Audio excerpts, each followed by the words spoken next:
how to leverage your business to take care of all your everyday expenses.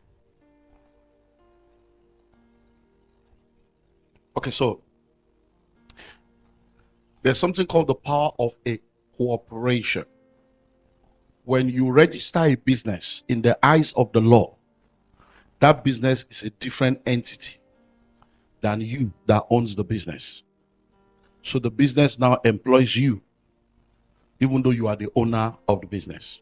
Now, according to the law of taxation and the law of capitalism, you don't pay taxes except you have made profit. So you pay taxes on your profits, not on your income. Because in a corporation, there's what we call overhead, there's what we call running costs. Now, you as the owner of the business, you are the one that determines what your overhead or your running costs will be. So if you start a business, whatever money you make, the law expects that everything it costs you to run the business and everything it costs you to make that money should be deducted. And whatever is left is what you will pay taxes on. So when you own a business, instead of you owning things, let your business be the owner of the things. So the car you are driving should not be in your name. The car should belong to the business. So your business will be the one that will buy the car, be paying the insurance, paying the car note, and you are the one using the car.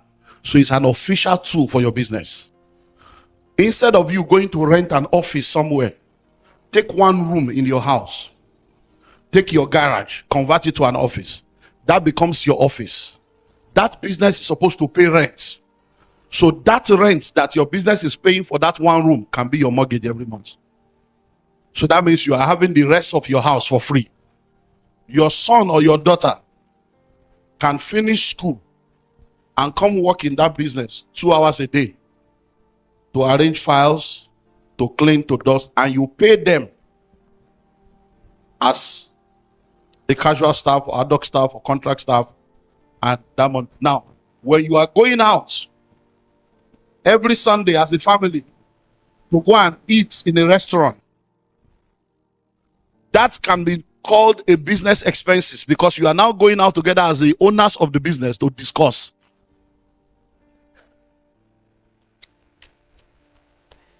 So every Sunday you have a stakeholders management meeting to discuss. All your clothes and your shoes can be bought by the business because they are the costume that you are using to run the business, because you have to be presentable to make money. So by the time you do all that, almost everything you are spending money on, you will deduct from the business. And at the end of the day, if you are traveling for summer vacation, the business will pay, because we are going on vacation. We have labored. We are now going to rest so that we can be. So that vacation will be called a retreat. So you went for a retreat to go and plan and rejuvenate. The business will pay. That's how rich people. So at the end of the day, there's no profit. So you are not paying any tax. And it is legal. It's not illegal. It's legal. That's what rich people do. Hello? Thank you. How can you leverage your job to build a business? Okay, so whatever you do, you need to save. One of the benefits of salary is predictability. So you have predictable income. So you can have predictable savings. So you need to save a minimum of 10 to 20% of your income. That can help you build something that you can now use to be able to start your business.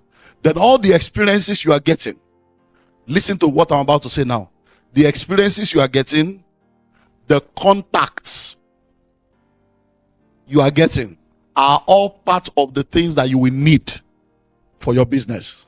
So every time you are working in a place, network strategically, get to know people, get their numbers, stay in touch with them, because they may become your customers your investors, your advisors, your referrals tomorrow. So if you live in a community, get involved in the community. If your children are in a school, get involved in your children's school. Join the PTA, join Rotary, join chaplaincy, join all, so that you know a lot of people. Now, because you are working in an organization, when you are knowing them based on the credibility of that organization. And if you have known them for 2 to 5 years and they have seen consistency in the relationship, by the time you are starting your own business, even though your business does not have any credibility, the credibility of the fact that they've known you for 5 years is what they will use to rate your business that you are starting, and they will support you. So one of the things that you need to understand is leveraging what you have now to get to where you need to get to. And you need to be strategic and intentional about it. So just a follow-up on that. We had a follow-up on that. Okay, on that, okay. Yes. Thank you. Okay, you have questions. Okay, we'll come to you. Thank you. That's all. Okay, thank you. I'm the one who wrote that question. So just a follow-up on business expenses. If you're trying to separate your personal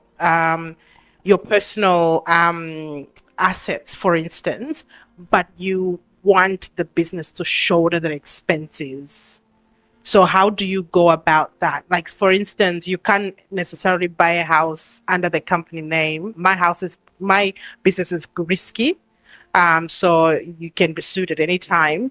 So I don't want to have my house be part of the, if I get sued or anything like that. So how do you leverage your personal assets, but yet get the business to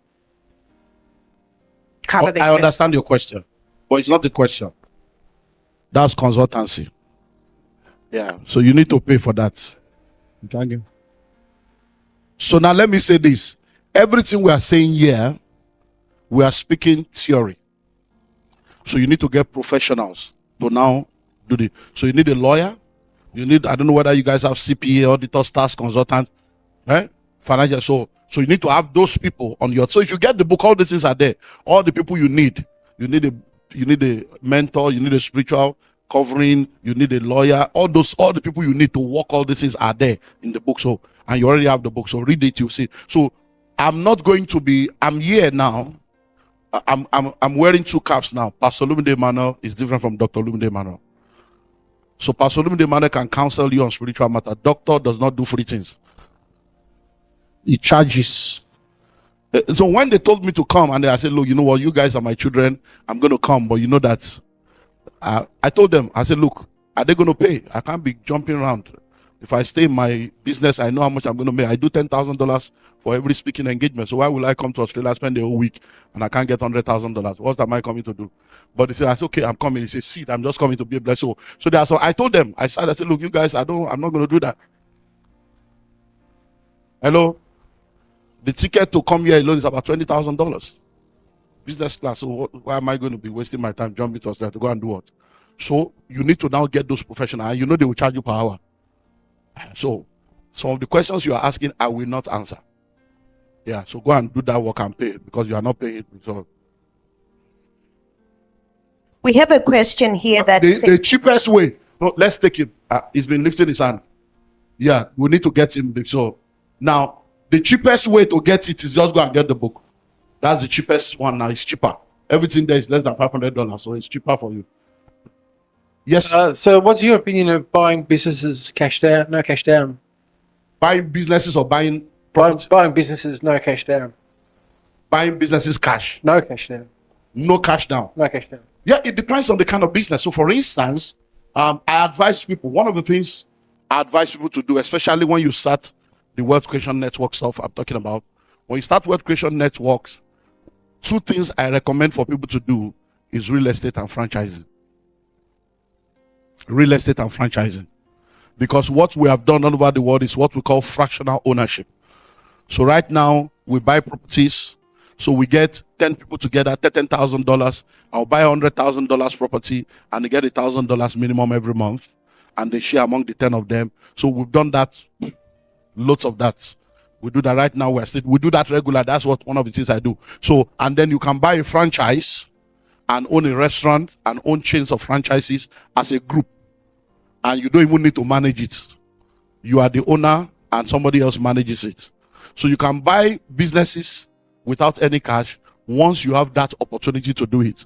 And the return from the business can pay for the business and give it. You can do that. So how do you deal with trust? How do you collaborate with people of different culture? Legal documentation. That's all. I don't need to trust you. How many of you have bank accounts? Do you know the owner of the bank? Do you trust them? Why? Because there's a document, there's an insurance. That's why you do what you do. Do you know the owner of the... everything you are doing that you call trust is because there is legality backing it up. So you don't really trust them. You trust the system. You trust the justice system. You trust the law. So anything you want to do with anybody, no matter the culture, legality. So when everybody comes together, get the lawyer, we all document our thoughts. We come up with an MOU. We come up with ethics, and they will say, okay, for instance, I give you an example. For the properties we buy that we do fractional ownership, because of my understanding of the taxation system, many of the people, because what I try to get people to do is to earn money in foreign currency in Nigeria. So we buy property. So they come together, 10 people, 9 people sometimes, and they put $10,000 together and we buy a house for them.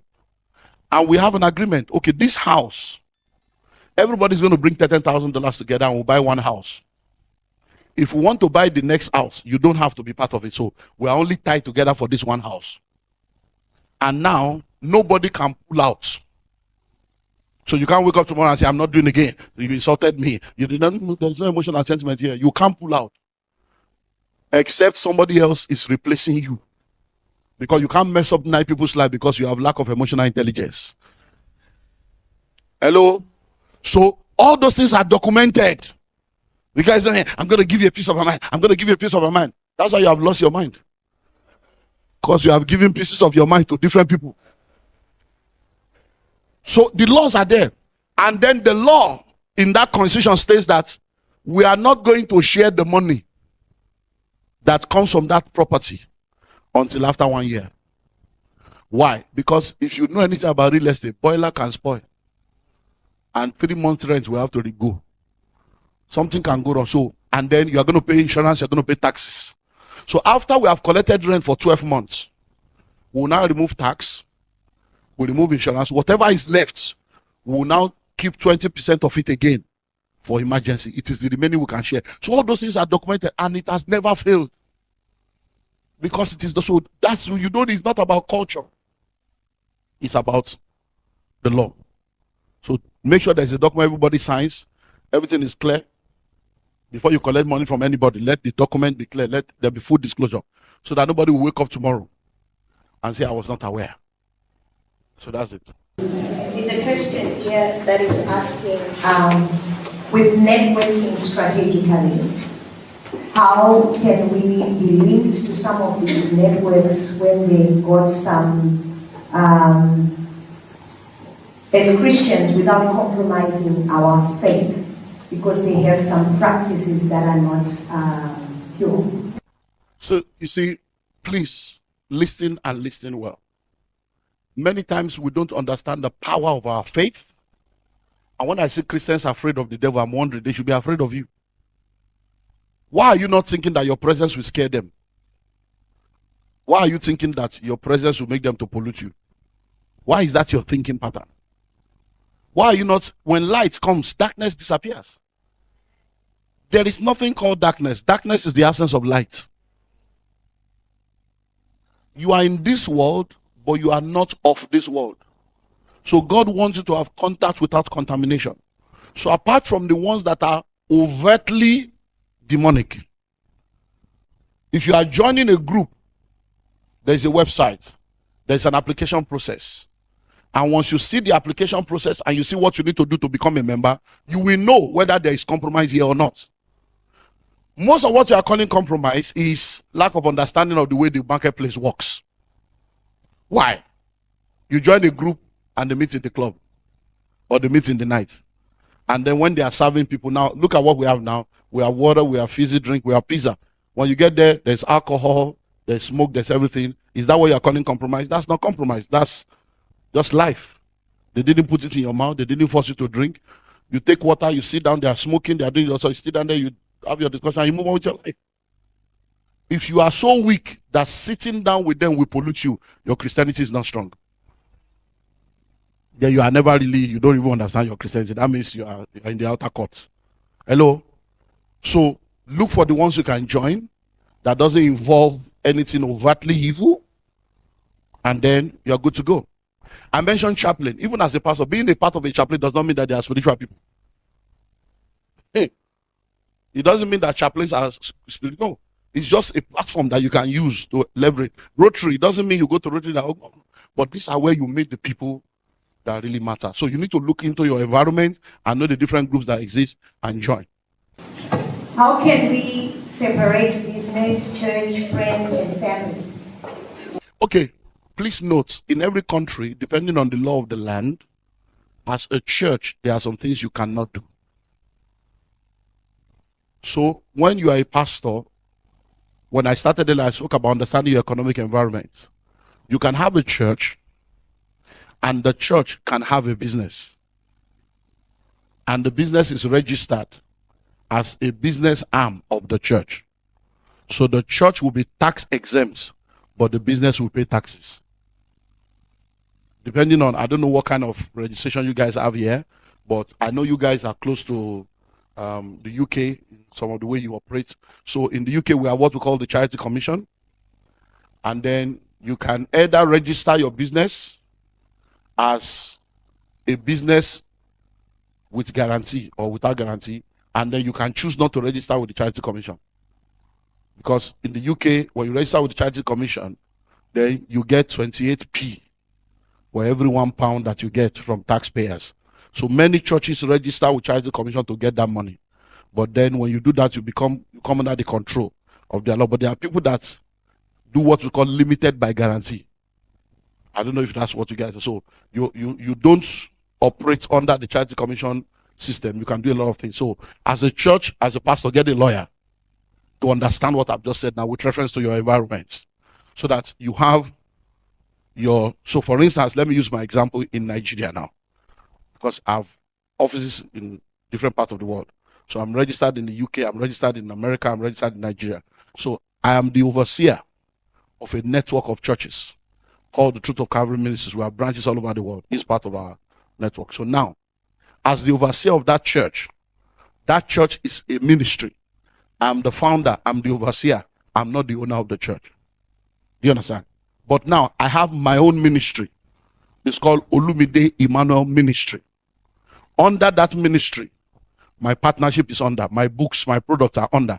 So because all my products, my training are under, I don't pay tax because I'm a ministry. Do you understand now? But I also now run a business called Common Sense Group. So I put all my books, all my training under the ministry. So when I go to the US to speak and I charge $10,000 for speaking, they don't give me the check. I tell them to pay it to my ministry. So it's not my money, it's ministry income. But who is the owner of the ministry? Me. So when I want to travel and I want to buy a ticket, I don't buy from my pocket. I buy from the ministry because I'm going on mission. Hello? So that's how you need to know which law that you are able to. So you have to separate ministry from business, from personal, from everything should separate. So your family, a lot of people run church as a family business. It's an error. You're going to end up in jail and end up in hell also. So, yeah, because you're a thief. So if you're a pastor of a church, you should earn a salary. The board of trustees of the church should be able to decide this is the pastor's income and these are the benefits of the pastor. So unlike business, the church can buy a house and your family lives in the house. It's called the vicarage. So in the church, as a pastor, the church can buy the house, buy the car, everything that a businessman enjoys. You are the CEO of that church. So they buy a house, but that house is bought in the name of the church, And then you and your family live in the house as the vicarage of the church because you are employed by the church. But the day you mess up, they will sack you and your family will be moved out of the house. And another pastor will come. Do you understand how that works? You know what happened to Hillsong and all these guys. So those are things that so just understand the way the system works and get professionals to guide you right. So how can you use your debt to create wealth? And this one goes with it. How can I know the best industry to invest for investment or invest in? Okay, so now there's good debt and there's bad debt. So when you have good debt, many of you have credit card, and if you know how to use the credit card, I tell people, so people say, no, you don't need a credit card. If I live in the Western world, I will have a credit card. Why? Because that's how they record your credit score. That's how they know whether you have. So even if you have the cash, don't use your cash. So if you have $500 in your account and you want to buy something of $350, instead of taking $350 cash to pay, use your credit card to pay. And at the end of the month, pay. So you will not be paying the interest on the credit card, but your credit score will be rising because you have never owed and your credit score will be high. Do you understand that? So don't use the credit card to build your credit score and pay it every month. And that's it. Even for your mortgage, they tell you no money down, 5% down, 20% down, da. But what you don't understand is this. The word mortgage is from the same word mortuary, mortician. Yeah, it's a grip of debt. So, but it's something that the capitalist system has put in place to help people. So what you need to do is to understand how to play the mortgage game. Don't ever sign for any mortgage that is all these 15, 20, 25 years. You are putting yourself in bondage. You know why? If there's any builder here, they will tell you. Every time you buy a property through the mortgage system, listen to this. By the time you finish paying, you have paid a minimum of 5 times of the cost of the building. Every time you buy a property through mortgage, the cost of the land plus the entire building is less than 40% of what they are selling the property to you. So 70% is already put on it. So it's better to actually buy and build and use your money, or go into the real estate business as a corporation. And one thing you can do is, instead of paying your mortgage every month, pay it every 2 weeks. If you pay your mortgage every 2 weeks, you will now realize that we have more than 12 months in a year. Many of you don't know that a year is more than 12 months. So if you pay it every 2 weeks, you'll be paying 13 to 14 months in a year. Because there are 4 months in a year that have 5 weeks. And that reduces your years by between 3 to 5 years. Add an extra $100 to $300 to your mortgage every month, and you reduce it by another 3 to 5 years. So you can pay off your mortgage in 10 years if you just apply these 2 principles. So there is so much that can be spoken about, but they are not counseling issue, they are consultancy issue. So where do you invest? When you have money, invest in things that can produce income. Invest in money markets.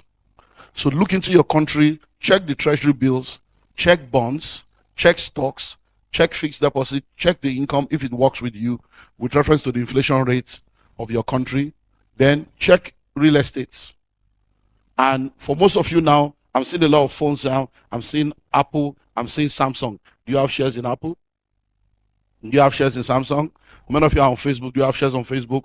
You use Google. Do you have shares on Google? You do Zoom. Do you have shares on Zoom? So buy shares of the companies that are doing amazingly well.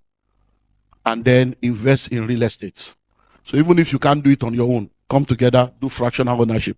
And 10 of you can co-own a property. And you can co-own a franchise. So those are different things you can invest into. And if you have any skill or any expertise, you can invest in yourself. So I've written books.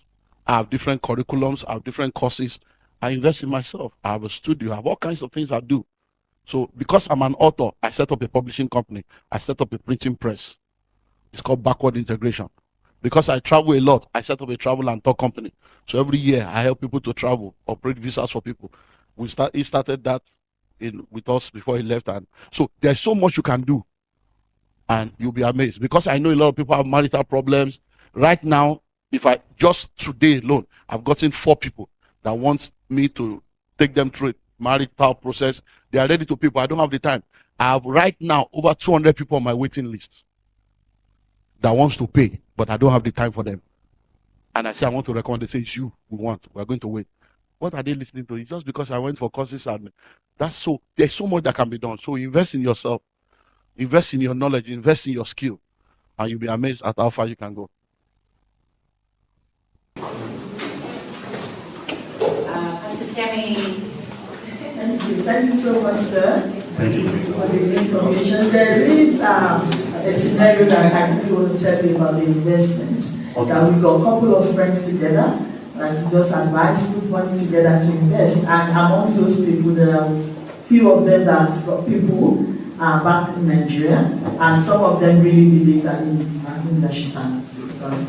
Many of them believe that investment turnover is very quick in Nigeria and it's good, and went into that business and everything commenced because we had to use one of the partner's brother who is a certified builder and all that in Nigeria, and everything went down. So the whole investment is gone down the drain. Now the friendship is all scattered. So what advice would you give? Is it to invest where you live or to invest where you presume the turn, interest rate or the investment will turn around will be very good? Okay, so part of the documentation that you need to have is to understand that when you talk of investment, there's what we call the 2 R's of investment. Investment is risk and return. There is no risk-free investment anywhere in the world. Not one.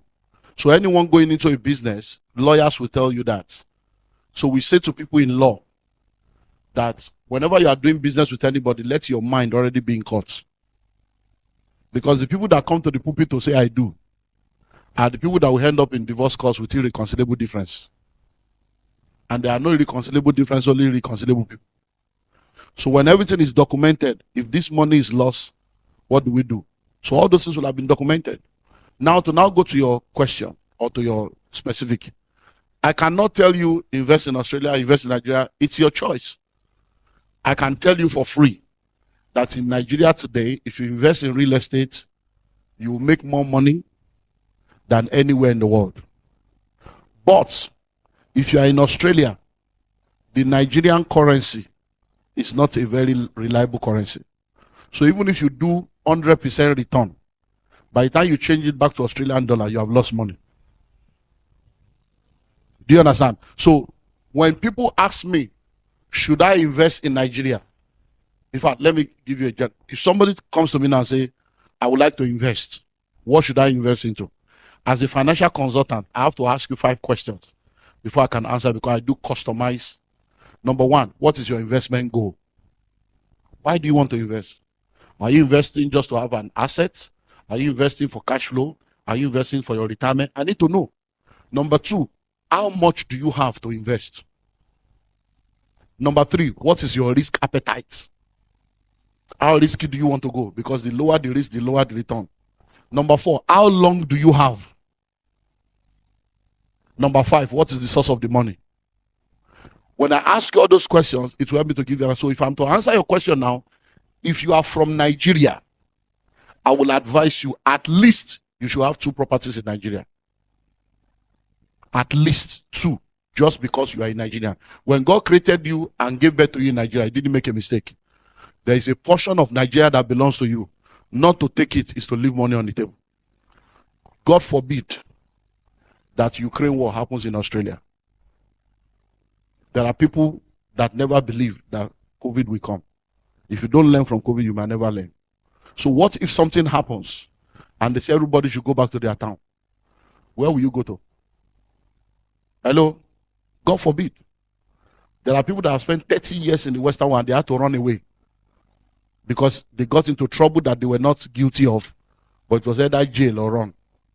and now they run back to Africa, nothing. So you must have at least 2 houses.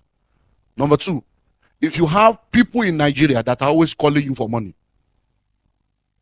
you see, people in Nigeria that are dependent on you, then you need to have property in Nigeria. Why? So that when they call on you, you don't need to be stressed. The rent and the income will already be there for you to just do a transfer and settle all the mosquitoes. Do you understand the way that was? So those are some of the things you need to have at the back of your mind. So I will advise you, stop looking at Nigeria the way it was. Technology has advanced a lot of things. As I'm standing here right now, we have short-let apartments. Right on my phone right now, I can connect to the internet and I will know where all my cars are. We have short-let apartment. I can go online now and check whether there is somebody living in that house. I can check on the CCTV now, all the properties in Nigeria. I can check where my wife is right now. I can check where all my cars are right now, right on this phone, anywhere in the world. So you can own properties in Nigeria and manage it as short-let and service apartment. And from here, you will give them the code to enter the house. The door will not be open until you press it from here. These are technology. The Nigeria is not old school. I don't know when you left. Nigeria has gone far. So I will advise you to consider that. So all you need to do is to answer those questions and deal with people that are reputable. So if you want to do anything real estate in Nigeria, can help you. Whether it's buying land, buying houses, managing the houses, building, construction, I can help you with all that. Yeah. Yes, sir. Does usury ever raise his hand in your walk? Usury. Usury. Okay, usually, okay. Usury, and I'm also interested in what's your opinion is of my view, my plans for my future, to use herbalism as a mission, Christian mission, to the healthcare industry, to the lost in the industry. Okay, so now the Bible speaks against usury. And that means when you are collecting money from people and charging them exorbitant, rate. So in the financial market, things are regulated. So we have what we call the fiscal policy and monetary policy. You have central banks of different countries that regulate the rate of interest. So they can increase interest. So whenever you are doing anything in the money market, there is a window within which you can operate. Once you go outside of that window, then you get into what is usually so. So that's the way that works. And then when you have a passion to do anything, whether it's ministry, reaching out to the poor, reaching out to the less privileged, you need to understand that there has to be a system and structure in place for sustainability. Because it's not just to start, you should be able to sustain it. So before you start, don't just be so passionate, I want to take care of poor people. You can end up being poor. So if you are planning to take care of poor people, how will you take care of them? Where will the money for taking care of them come from? How will you sustain them? Because taking care of poor people means you want to empower them. And empowerment is not giving them food because they will be coming forever. So you need to be able to empower them with something that will make them to start earning on their own without having to depend on you. We have one more question.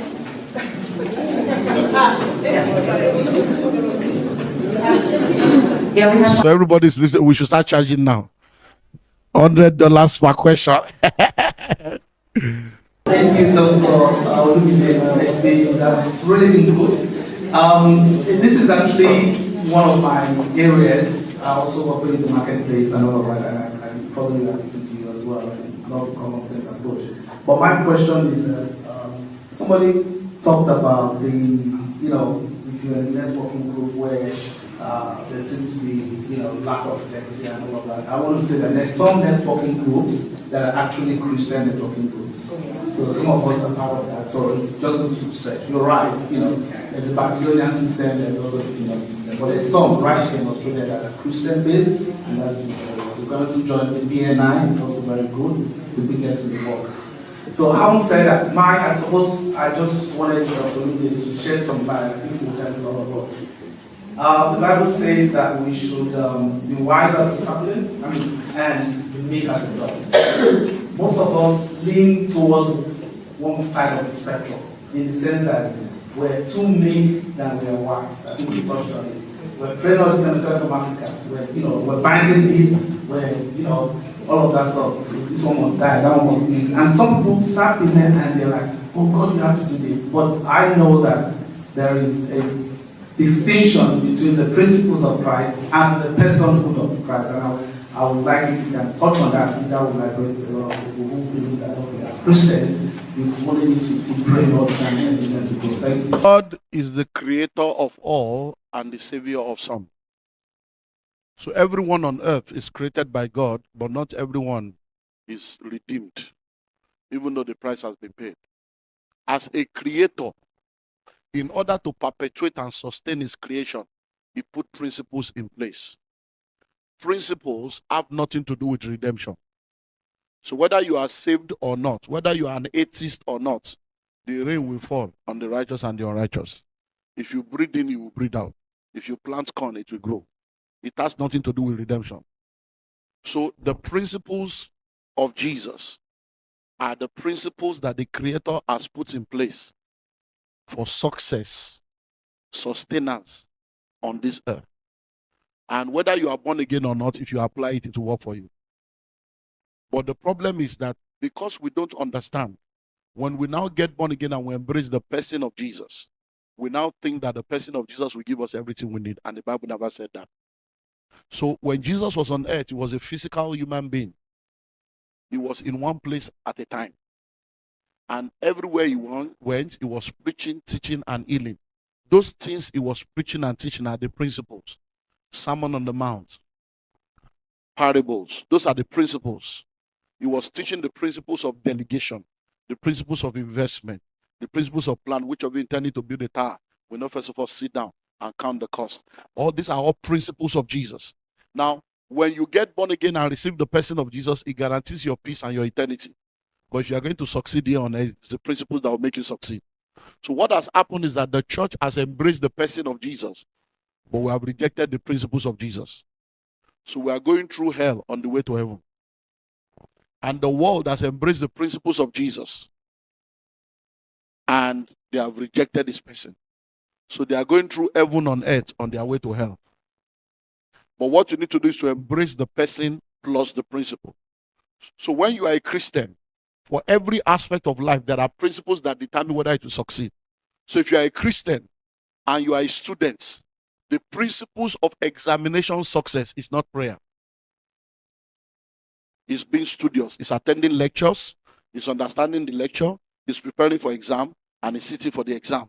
What does prayer do? Prayer supports you to do what needs to be done. The supernatural is a combination of super plus natural. The super will remain super without the natural. The natural will remain natural without the super. So for you to succeed in any aspect of life, you must identify the principle. Marriage, whether you are born again or not, does not determine marital success. Success in marriage is not a function of redemption. It's a function of the application of principles of relational success. In finances, you don't succeed in finances because you are prayerful. I cannot pray for you to become a pilot. You have to go to school. So I can't pray for you to prosper. I can't lay hands on you and pour oil on you and say it's the anointing for prosperity. It will not work. Why? Because you don't anoint people to prosper. You anoint people to do what they need to do to prosper. So when I anoint you, the anointing will help you to save. So many times when you are praying that God should give you $10,000, if you save 1,000 every month, in 10 months your prayer will be answered. So when you look at the Bible calls it the working of miracles. There is a work. That's why faith without work is dead. So if you're a business person, it says be wise as a serpent. What is the wisdom of the serpent? I think I still said it this morning or yesterday. There's a wisdom of the serpent. And I did a series on that, part 1 to 3, in the wisdom of the serpent. So you study the wisdom of the serpent and you apply it in the marketplace. So when you go into the market, you need to understand the leaven and how to blend into the system and the culture.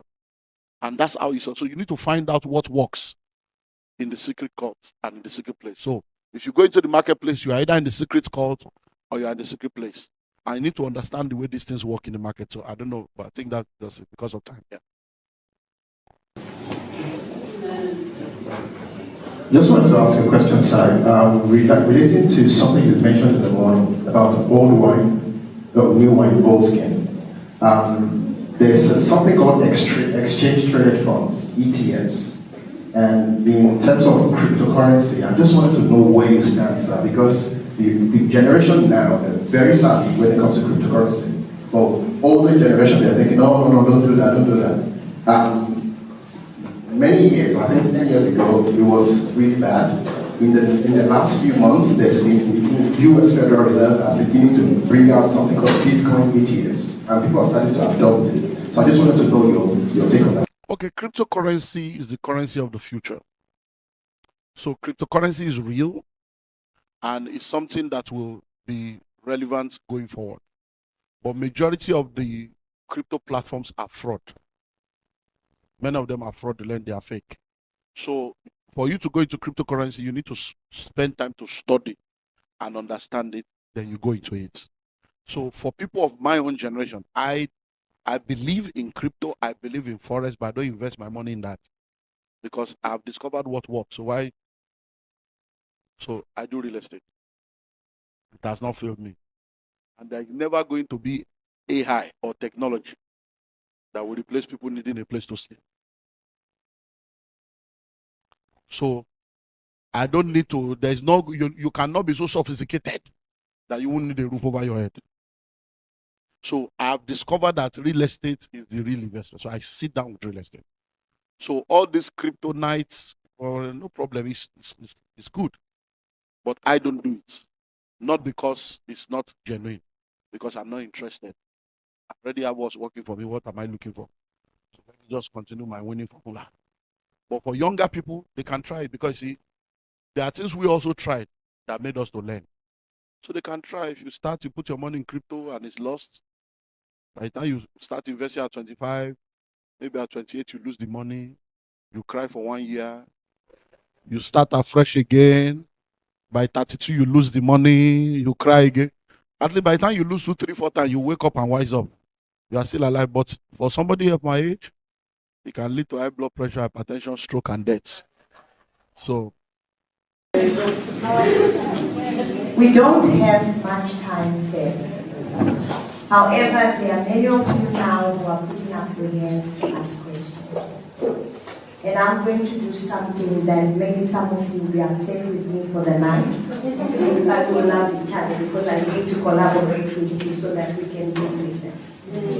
However, I will ask Doctor to just probably, if you have a question, quickly ask it and he will give you a snippet because remember he said there is no voice without invoice. So now, from now on, it's now invoice time.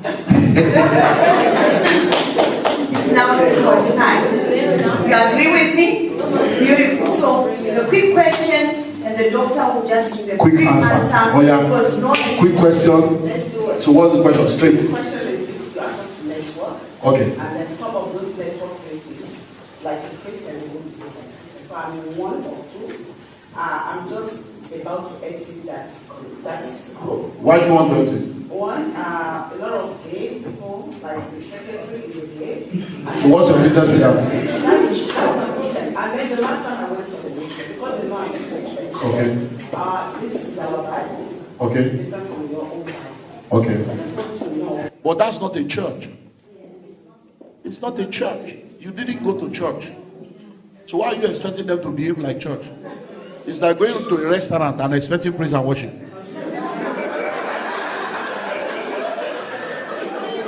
You went to a restaurant to eat. You went there to network. What's your business whether a man is kissing him? But that's his life. Let him live his life and face his consequence. Face what you went there for. You didn't go there for Bible study. It's not house fellowship. Yes, ma'am. Same question. Okay. Thank you so much for all that you shared. We really have learned a lot. I'm a woman of certain age, over a certain age. I really would love if you already have the network and the system put in place. So when you talk about people coming together and doing group wealth building, you have already set up the system. I really would love if you can plug us into the system. Instead of Me going around, trying to draw some documents and all that. Can you please give us a way? I know you've given us a this point. This is high level. Is there a place for people to start with those groups? For those groups that I am involved in, the minimum is $10,000. So, and it's for real estate in America. So, I think the one that we're doing now, we still have slot for 5 people. So if 5 people come, so what we do is $10,000. The minimum we do is 80,000 American dollars here. The minimum we do is 80,000 because we are buying properties in Detroit. Detroit went bankrupt years ago. So we have over 42 properties there. So we do more of Detroit because you can get properties of 80, 90, 100,000. So we play within 80,000 and above. So the one we are doing right now is $80,000. So 3 people have paid 30,000. So we are waiting for 5 more people to pay. So once the 8 people is complete, you wait for 90 days because we now go bid for the property, buy the property, renovate, do insurance, do quit claim deed, and then we'll put the tenants in there. So the way it works is the rent will be minimum of $1,000 a month. And then the agent will collect his own percentage, and then we do it for 1 year. So if you're interested, that's minimum of $10,000 that we can plug in. So sometimes, depending on when you enter, that's what determines. So for instance, now, people have paid 30,000 now, and their money is just sitting down there. We can't do anything until it's up to 8. So until we have 5 more people. So those are the problem that you can have because of what we are doing. So that's the only one that I can talk to or speak to now, because I really don't have the time to run where people are paying monthly. But this one, we know it's just one. Once we've done the house, we hand over. You'll be getting your rent. It's you and the agent every month, and that's so that's what we do. Yeah. 2 more questions. Okay. My question is, in the ministry, Ministry as a church. Ministry. Okay. Yeah, well, it's 7 out of church. For example, you're 7 when you're working in the ministry outside, in the work area, where you're working with people from the ministry. How can we separate that? Because they're expecting as a 7, when they come to the workplace, you meant to, because they have a relationship with you in church, they're expecting for you to compromise. And you don't want to compromise. So, and they're looking, oh, is she not this person? Is she not that person? How can we separate ourselves from them? That if I'm working, I'm working. I don't want to do church at work. I want to be your boss. So how can we do that without them feeling that you're being proud, you're being arrogant, or you're thinking you're too good? Okay. So I want us to break down the word compromise, because compromise is not necessarily a bad word. So I need to understand what you mean by compromise. So if you are saying compromise with reference to doing something illegal, doing something, but if you are talking of compromise with reference to special favors, then there's nothing wrong. Yeah. As long as the special favor is not contrary to professionalism and the policies and the ethics of the profession, then there's nothing wrong. The Bible says, do good to all men, especially to those of the household of faith. That's why I have you there. You're my sister. So what's the benefit of having you as my sister? But I'm not going to tell you to change figures. I'm not going to tell you to say I'm present when I'm absent.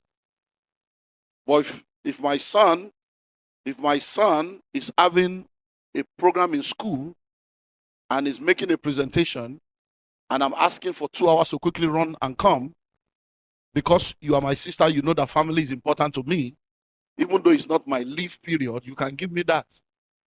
Because we have a relationship.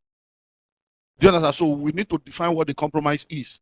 Because sometimes you can think you are principled, but what's now the benefit of the relationship?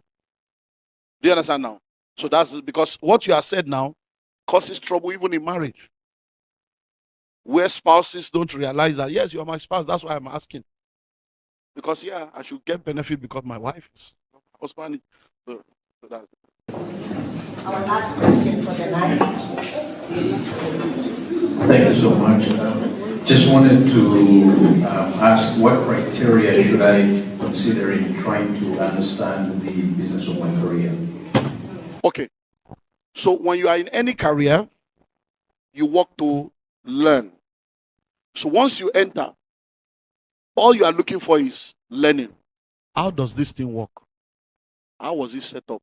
How did they develop products? How did they get customers? How did they price? How do they pay our salary? How do they do the markup? You are learning. And where is the business here? So you are learning. Who are our vendors? Who are our stakeholders? Who are the people we pay money to? Why are they? So you are beginning to see. So if you are in an industry, for instance, now, and you realize that in your company, you guys are spending like 800,000 in a year paying for logistics. That means in that business, there's logistic business. I can start logistics and be the one collecting the 800,000. Your salary in a year is 60,000, but you are paying another person 800,000 because they have a logistic company. If I own a logistic company, because I have the experience of having worked in the business, I have a leverage of getting the business. Are you getting that now? You sit down in the company, you realize that, okay, I'm a medical doctor, but every year we use gloves, we use face mask, we use syringes, and I'm like, okay, I can actually start producing gloves. I can start importing gloves because that's a business in that place. And you start supplying, you see medical equipment. So that's how you think. You are learning how things work to look at where the money is going and coming, and you position yourself. That's it.